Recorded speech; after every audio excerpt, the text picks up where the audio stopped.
Hi everybody, it's Tatiana, and I'm just realizing that I didn't change my shirt, and I meant to, but it's laundry day, so I'm not going to. So, I'm coming today to do a book haul, and this is the book haul that almost never was. If you follow me on Snapchat, you know I had a major issue situation that came with, I guess, some illiterate United States Postal Service workers who don't know their letters and numbers, but they misdelivered a package that I ordered. And what I ended up having to do after I initiated the whole inquiry and everything, which I still have not heard anything back from, it's been a week, haven't heard anything back from the Postal Service, haven't heard anything back from my local Postal Service, because you have to do the inquiry on their website for the entire U.S. So yeah, they ain't about shit. But after going through all of that rigmarole, thankfully Bookoutlet sent me another shipment, because what's probably going to happen is what's happened with everybody else when the United States Postal Service decides that they're going to be illiterate for a day. I would never have seen that package. So yeah, they are shit in my book. At least my postal couriers are. Bookoutlet redelivered the package, and I had them send it to my mom's house because her postman can read letters and numbers. And thankfully I now have it. So after going through all of that, because I wasn't going to do like a separate book haul for this, I was going to either do it in my Friday Reads update or my monthly update like I have been doing, but this deserves its own little post because it took too fucking much for me to get it. So here we go. This is the box. Of course, see, it's not even a big box, but I guess size doesn't matter when you can't read. So here are the books that I got. I got The Nethogram by Matthew Jobin. Hoban, I'm not sure how to pronounce his last name. I saw this, I can't remember whose video I actually saw this one that made me interested in it. I want to say it was Kitty G, but I don't think it was her. But here is the brief synopsis. The people of Morville put their faith in the legend.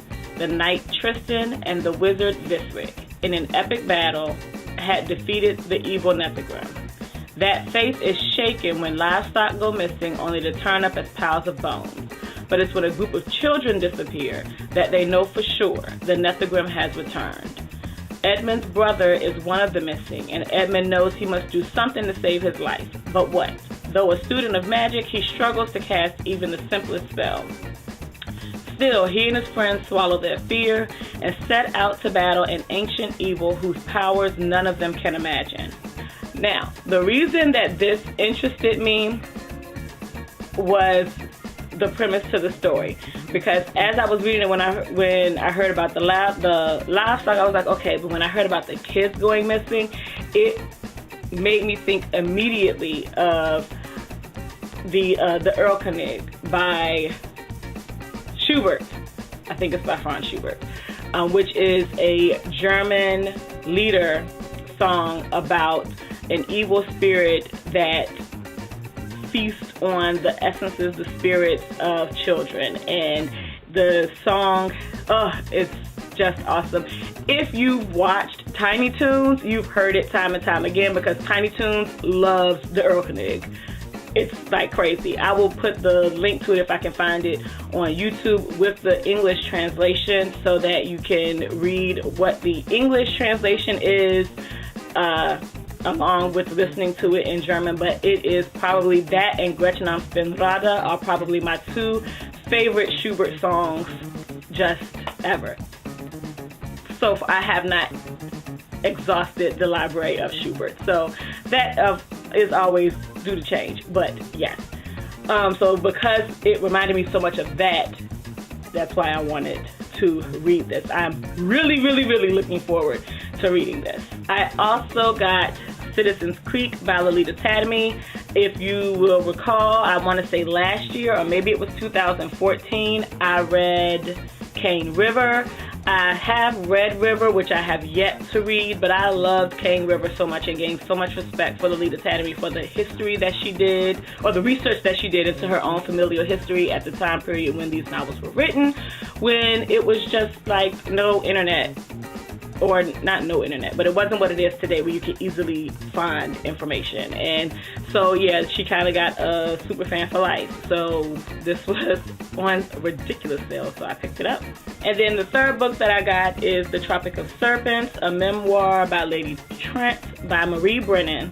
This is the second book in the Memoirs of Lady Trent series that I first heard about through Winks at Winks and Ink.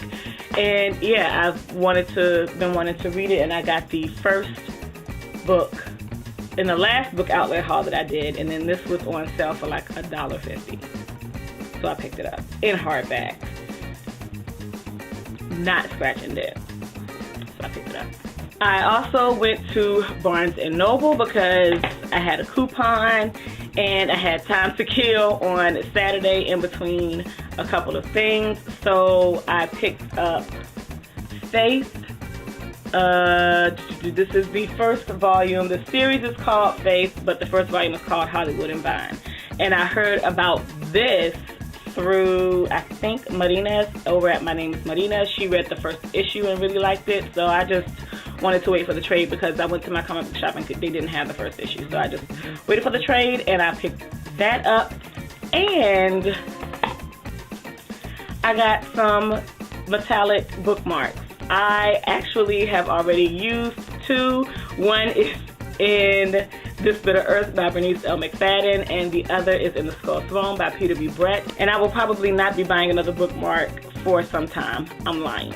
But yeah, that's all that I have for today. The book haul that almost never was. Thank you all for watching.